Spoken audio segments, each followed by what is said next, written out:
अस्सलामुअलैकुम everyone, welcome back to my channel. So आज हम नेक्स्ट पार्ट को डिस्कस करेंगे। मिडल एजेस को हम डिस्कस कर रहे थे, तो यहाँ पे एपिक एंड रोमांस की जो बात हो रही है, इसके साथ ही देखिए लिटरेरी सेंसिबिलिटी की बात हो रही है। ये क्या चीज़ थी? देखिए आप ज़्यादा जो राइटर्स थे वो क्या कर रहे थे, लैटिन में लिख रहे थे या फ्रेंच लैंग्वेज में लिख रहे थे। लिटरेरी सेंसिबिलिटी से मुराद ये है कि राइटर्स को जब शऊर आना शुरू हुआ कि इंग्लिश भी एक लैंग्वेज है, उसको भी यूज़ करना चाहिए, हम उसमें क्यों नहीं लिख रहे हैं, तो ये है लिटरेरी सेंसिबिलिटी। अब इसमें और क्या चेंजेस आते हैं कि योंडा जो है वो एपिक, पहले एपिक्स लिखी जाती है, अब रोमांस की तरफ चेंज हो जाता है। रोमांस क्या थी? एक मिडिवल स्टोरी थी। अब रोमांस को आप एक एडजेक्टिव के तौर पे भी ले सकते हैं, ठीक है। रोमांस लैंग्वेजेस आप जानते हैं, वो लैंग्वेजेस हैं जो लैटिन से ड्राइव हुई। कल वाले लेक्चर में मैंने डिस्कस की थी, तो उसमें फ्रेंच थी, स्पेनिश थी, इटालियन थी। और रोमांस को अगर हम आसान लफ्ज़ों में समझना चाहें तो ये एक मार्वेलियस स्टोरी है, ठीक है। लेकिन मॉडर्न डेफिनेशन इसकी चेंज है। मॉडर्न डेफिनेशन के अकॉर्डिंग एक लव स्टोरी है। उसके बाद लैटिन हिस्टोरिया रेगम ब्रिटेनिया, इसको जॉफरी मनमौथ ने लिखा था, और ये काम उसने हिस्टोरिकल वर्क लिखा था बरतानिया वालों को खुश करने के लिए, ब्रिटॉन्स को खुश करने के लिए। तो इसको भी हम देखते हैं कि ये एक हिस्टोरिकल वर्क है, और इसने लिखा था कि जो ब्रिटेन के किंग्स हैं ये ब्रूटस के डिसेंडेंट है, ठीक है। उनको खुश करने के लिए इसने लिखा, और उनको बताया कि किसकी नस्ल से है, ब्रूटस की नस्ल से है। ब्रूटस कौन था? जो वर्जिल ने एपिक पोएम में एनीज का नाम लिखा है, उसका ग्रैंड सन जो है वो ब्रूटस है, और ब्रिटेन के बादशाहों को इसने कोई जो है वो उनकी उसके साथ इसने जोड़ दिया, क्योंकि नीस जो है बहुत बहादुर है। हमने देखा है उसको, जो एपिक्स उसके हमने पढ़ी हैं, और उसमें फिर वो बताते हैं कि जो एनीस का ग्रैंड सन है वो ब्रूटस है। और ब्रूटस कौन है? वो बरतानिया वालों की जो है नस्ल है, यानी कि बरतानिया वालों का कहीं ना कहीं एनीस से लिंक जोड़ा जा रहा है। ब्रूटस ने क्या किया था? ब्रूटस जो है वो अल्बियन के जजीरे पर सफ़र कर रहा था, उसने इसे नाम ब्रिटेन का दिया, और जो है कैपिटल न्यू ट्रॉय इसने जो है बनाया, और बाद में जिसे लंदन का नाम दिया गया। ये कहा जाता है कि रोमन्स ने जब कनकर किया ब्रिटेन को, ये इस किताब में लिखा हुआ है। तो ब्रिटेन्स जो थे उन्होंने क्या किया कि उन्होंने उनकी कन्क्वेस्ट को इतनी देर रहने नहीं दिया। बताया जा रहा है ना, उनको खुश कर रहा है बादशाहों को, क्या वो कितनी बहादुर उनकी नस्ल है कि उन्होंने अंडर लूशियस यानी कि दूसरे जो उनका किंग था उसके अंडर उन्होंने दोबारा से जो है वो कनकर कर लिया था अपने एरिया को। और ये भी बताया जा रहा है कि किंग आर्थर जो है वो उसने बहुत बहादुरी के साथ लड़ाई की थी सैक्सन इन्वेडर्स के अगेंस्ट। और फिर बता रहा है कि जो बैटल ऑफ कलमौन थी, वहाँ पर क्या होता है, किंग आर्थर बहुत ज़्यादा ज़ख्मी हो जाता है, और एक विज़र्ड या एक हम कह सकते हैं जो प्रोफेसी बताने वाला जादूगर होता है, उसका ये कहना है कि एक दिन वो वापस आएगा। तो जॉफरी मनमौथ ने ये जो लिखी थी हिस्ट्री की किताब, ये ब्रिटेन वालों को खुश करने के लिए की थी। अच्छा, मेडिवल इंस्टीट्यूशंस की बात करें, फ्यूडलिज्म सबसे आ जाता है पहले। फ्यूडलिज्म में अब क्या तरीका चल रहा था कि बादशाह क्या करता था कि बादशाह जो है वो पूरा कंट्रोल नहीं होता था उसके पास, बल्कि उसे अपनी प्रोटेक्शन के लिए जो नोबेलिटी थी उस पर ही निसार करना होता था। तो ज़मीनों का कुछ हम कह सकते हैं, ज़मीनें जो है वो नोबेलिटी को देता था, ताकि वो उसके रिजल्ट में उसको क्या है, मिलिट्री सर्विस देते थे, प्रोटेक्शन प्रोवाइड करते थे in the condition of war. अब फिर वहाँ से उन्होंने आगे क्या किया हुआ था, उन्होंने जो नोबेलिटी थी वो भी ज़मीनों पे कोई काम नहीं कर रहे थे, बल्कि उन्होंने आगे सर्व्स रखे हुए थे। वो उनको तनख्वाह नहीं देते थे, बल्कि उनको प्रोटेक्शन प्रोवाइड करते थे। एज अ रिजल्ट वो उनकी ज़मीनों की हिफाजत करते थे, वहाँ पर जानवरों को का जो काम होता है सारा वो करते थे। अच्छा, ये फ्यूडलिज्म को देखा हमने। उसके बाद क्रूसेड की बात करें तो सलीबी जंगें हैं, ये इस जो है ना इरा में हम जो मिडिवल इंस्टीट्यूशंस देख रहे हैं उनमें ये सारे आ रहे हैं। क्रूसेड जो है ये क्या आती जी, ये वेस्टर्न यूरोप वाली तरफ से कुछ हम कह सकते हैं कि वो जो ईसाई थे ना वो गए थे यरूशलेम पर कब्जा करने के लिए, ताकि उससे तुर्क से आज़ाद किया जाए। लेकिन हम देखते हैं कि उनको शिकस्त होती है। नाइट्स की अगर हम बात करें तो नाइटहुड क्या था कि ये एक वॉरियर होता था जो बादशाह के लिए ख़ासतौर पर लड़ता हुआ नज़र आता है। शिवल्री की अगर बात करें तो ये कोड ऑफ कंडक्ट होता था जो नाइट को फॉलो करना होता था। कोड ऑफ कंडक्ट में अब क्या था जी, उसे गॉड के लिए काम करना होगा, उसे लोगों की भलाई के लिए काम करना होगा, वो गलत काम नहीं कर सकता, वो बुरा काम नहीं कर सकता, बिल्कुल प्योर होगा। अच्छा, चर्च उस ज़माने में डोमिनेंट इंस्टीट्यूशन था। इससे क्या मुराद है? इससे मुराद ये है कि पहले जो राइटिंग होती थी सारी की सारी चर्च के कंट्रोल में थी, पढ़ाई से लिखाई तक अगर हम बात करें कुछ भी, तो वो सारा कुछ चर्च के अंडर है, ठीक है। यानी कि पहले जो पोइट्री है ना वो टोटली रिलीजियस है, हज़रत ईसा के बारे में या हज़रत मरीम के बारे में लिखी जा रही है, उसके अलावा अलाउ नहीं था लिखना, ठीक है। यानी कि रिलीजन जो था उसने कंट्रोल किया हुआ था हर चीज़ को, रिलीजन ही सेंटर था, ठीक है।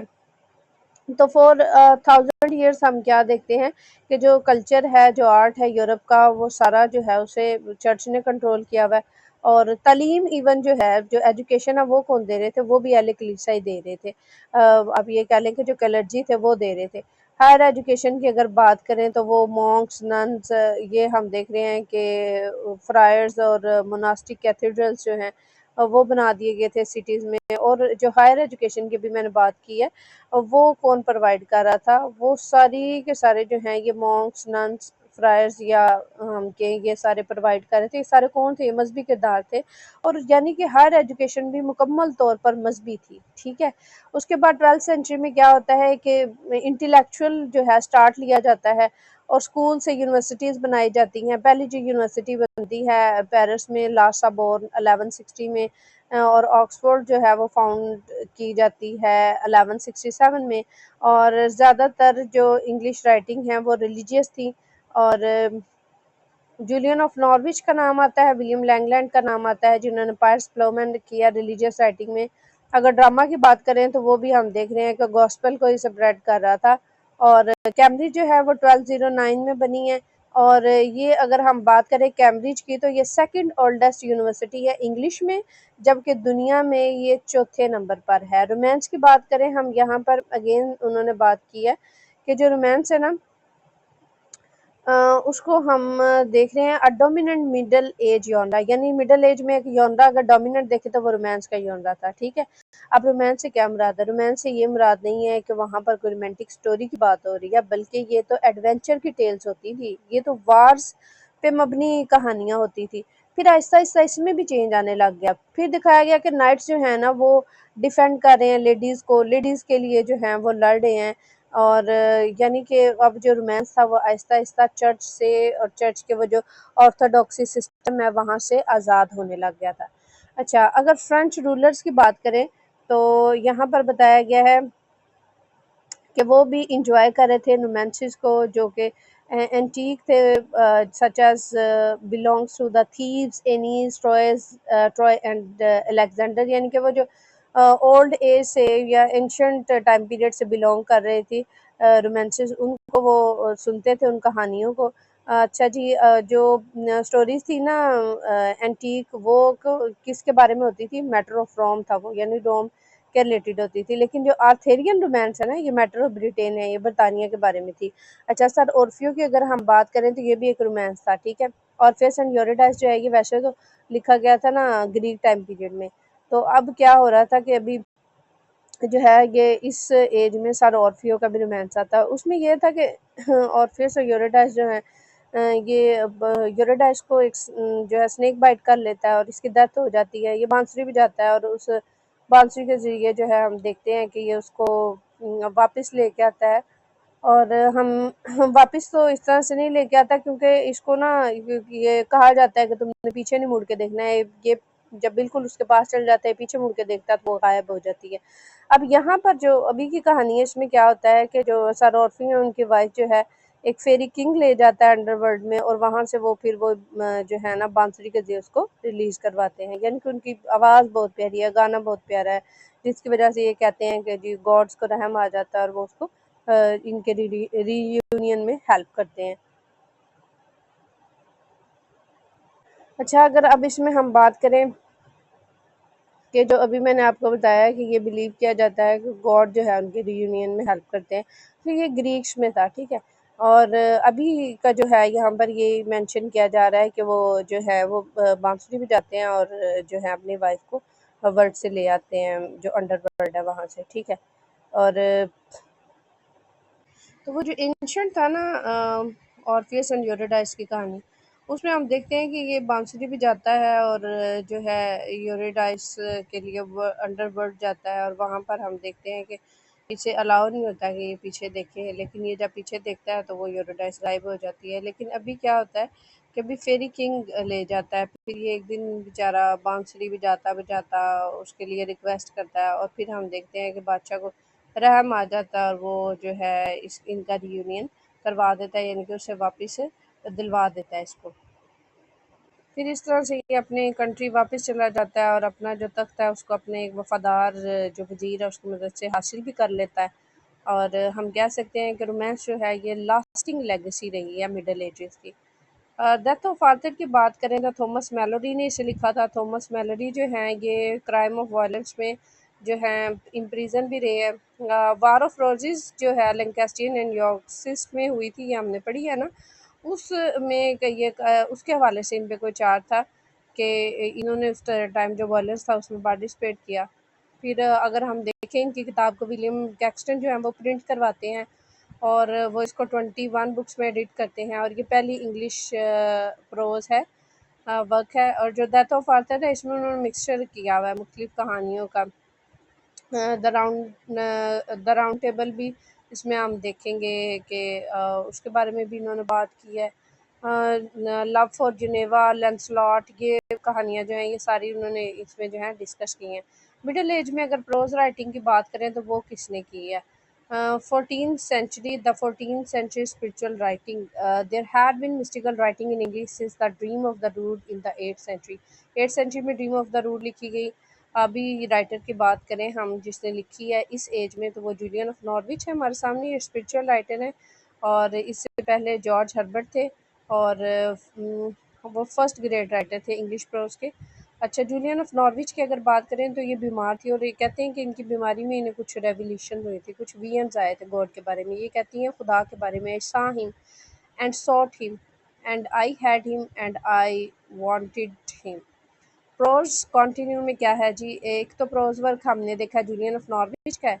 दूसरा जो प्रोज वर्क है वो हमारे सामने जॉन वाइक्लिफ का आता है। जॉन वाइक्लिफ ने बाइबल को इंग्लिश में ट्रांसलेट किया था ताकि हर एक बंदा जो है उसको पढ़ सके, क्योंकि इंग्लिश जो थी मेजॉरिटी की लैंग्वेज थी, बोली जा रही थी वहाँ पर, तो इसने ट्रांसलेट किया। लेकिन जो आप देख रहे हैं ना कि तालीम पे जो कंट्रोल किसने किया हुआ है, सारा चर्च ने किया हुआ है, तो वो इस बात को अच्छा भी नहीं समझते हैं। और ये वाइक्लिफ की का ये जो काम लिखना है ये किस्म का अटैक ही समझा जाता है चर्च की पावर पर। और इसके बाद हम देखते हैं कि इसके जो वाइक्लिफ के जो मानने वाले हैं वो इसकी इस ट्रेडिशन को कंटिन्यू भी रखते हैं, जिनका नाम लोलार्ड्स है। और जॉन ट्रीविज़ा जो है इन्होंने फ्रेंच इंसाइक्लोपीडिया लिखा। उसके बाद सर जॉन मेंडीवले की बात करें तो इन्होंने ट्रैवल्स लिखे हैं और ये एक फ़िक्शनल वर्क है। तो अच्छा जी, हम यहाँ पर मिडल एजेस की पोइट्री की बात करें तो two great poems Piers Plowman Langland की आ जाती है। सर गोवर एंड द ग्रीन नाइट जो है ये हमारे पास आ जाता है वर्क, लेकिन इसके राइटर एनोनिमस हैं। John Gavar and Joffrey Chaucer जो है इन्होंने इंग्लिश में पोइट्री की। गोवर जो थे इन्होंने 3 लैंग्वेजेस में पोइट्री की है, इसको डिटेल में हम देखेंगे। चॉसर ने सिर्फ इंग्लिश में लिखी है। और चौसर जो है इसका इसके भी कुछ वर्क्स हम देखेंगे कि उनके नाम इस तरह से आते हैं, लेकिन हम अभी इसको नीचे डिटेल में जाकर ये चीज़ें देखेंगे। पायर्स प्लोमन जो है ये एक ड्रीम पोएम है और इसमें जो है हम देखें तो इसे विलियम लैंगलैंड ने लिखा। और इसमें यही डिस्कशन है कि इंसान जो है वो नेक कैसे बन सकता है, दुनिया में रह के इंसान जो है करप्ट हो गया। इस सर्च में ये जो है पोएम लिखी गई है। और लैंड ने ये जो पोएम लिखी है पायर्स प्लोमन, ये अगर हम देखें तो उन्होंने इसलिए लिखी है ताकि जो सोसाइटी है उसे रिफॉर्म किया जाए। और ये दोस्तोयेव्स्की ने जो ब्रदर कारामाज़ोव लिखी थी उसके पैरेलल है। इसकी स्कीम बनियन की पिलग्रिम प्रोग्रेस से मिलती है और ये इज़रा पाउंड के कैंटोर से भी मिलती जुलती है। उसके बाद अगर हम मज़ीद देखें sir Gawain and the Green Knight, तो ये एक रोमांस है और जो कि रिलेटेड है एक क्रिसमस नाइट पार्टी से, जिसमें जो है एक बड़ा देव होता है जो कि नाइट को चैलेंज करता है कि वो उसके साथ जो है वो फाइट करे। तो ये जो है उसकी ब्रेवरी से ही रिलेटेड है और इस बारे में थी ये sir Gwen and the Green night की बुक। जॉन गोवर की अगर बात करें हम, तो इनकी एक बुक का नाम हमारे सामने आ रहा है। ये इनकी पोएम है, फ्रेंच में इन्होंने लिखी, मिरर ऑफ मैनकाइंड। ये वो राइटर हैं जिन्होंने 3 लैंग्वेजेज़ में लिखा है। लैटिन में इन्होंने वॉक्स क्लेमेंटस लिखी है, the voice of one crying out. उसके बाद अगर इंग्लिश में इनकी देखें, अ लवर्स कन्फेशन है। और चौसर जो है उसने अपने काम ट्रायलर्स को सबमिट किया था इन्हें, ताकि वो इसकी करेक्शन कर दें। कैक्सन ने दोनों जो हैं पोइट्स, इनकी पोएम्स को प्रिंट किया, और 1589 में उसने ये कहा था, called them the first master of the art of English पोएजी। ये कैक्सटन ने कहा है इन दोनों पोइट्स के अबाउट। अच्छा जी, जॉफरी चौसर की अगर बात करें, तो 1342 में लंदन वॉल्ड सिटी में पैदा होते हैं। इनके फादर जो हैं और इनके ग्रैंडफादर वो वाइन मर्चेंट होते हैं। जॉफरी चौसर जो हैं ये किंग्स के लिए काम करते हैं, और इसीलिए हम देखते हैं इनका नॉलेज जो है बड़ा एक्सटेंसिव होता है। रॉयल सर्वेंट रहे हैं, बहुत सी पोस्ट पे रहे हैं। उसके बाद अगर बात करें तो ये डिप्लोमेट रहे हैं, और किंग के बिजनेस के लिए ट्रैवल भी करते थे। अपन फ्रांस भी जाते थे, स्पेन भी, और 2 बार इटली भी गए। और ये लंदन में रहते हैं, और रहते थे। और इसके इन्हीं के दौर में हम ब्लैक डेथ का भी देखते हैं, फ्रेंच वॉर्स होती हैं, पीजेंट रिवोल्ट होती है।